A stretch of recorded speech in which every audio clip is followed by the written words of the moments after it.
It wasn't as though we didn't know, you know? It wasn't as though we could help it, though. We couldn't help it. We could tell, and we didn't. We had some more, and we had more of more, and we couldn't help it. We sipped it and drank it and swallowed it whole, and we couldn't stop to breathe. We didn't stop to breathe. We mouthed words that said it was enough, but we were compelled to consume. It was all thirst and hunger and desire, and any time it felt bad, we reached for more. We were cavernous, black holes filled with millennia of desire, passed down generation to generation, and the burden had gotten too heavy, the hunger too deep, and we gave in. I've met my fair share of ravenous beings. We are drawn to one another like molecules.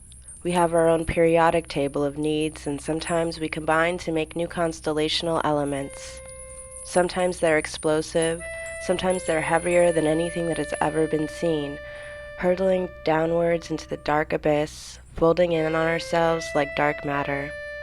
Sometimes, so light we float away, never to be heard from again. Some come from familial clusters that have never seen the light of day and from which there is no escape. But us, we were from a new generation. The historical tempering had taken all it could, imploding at what seemed the least provocation. It was not our fault, and so far we had erupted in harmless, although frightening fashion. Such good families, they said, so well respected, they said, too smart to scatter, they said. But we weren't scattered. We were flung free, that one and I. I was a bit of an anomalous quantum leaper, jumping bonds, never quite sticking with any particular geometry. An exotic, manipulated by some higher being, always asking that I prove some otherwise unthinkable experiment.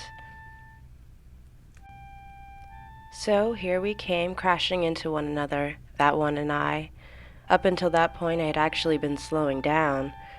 It was a magnetic moment where time stood still and suddenly we were dancing and laughing and ravenous. Would we take down nations as we gained momentum, eventually swallowing the universe? Couldn't say, but we were starving and we had found each other. By design? By experiment? By chance? By natural law? Who cares? What I know is that we bonded, despite ourselves. It's not as though we didn't know better. It wasn't as though we could help it either.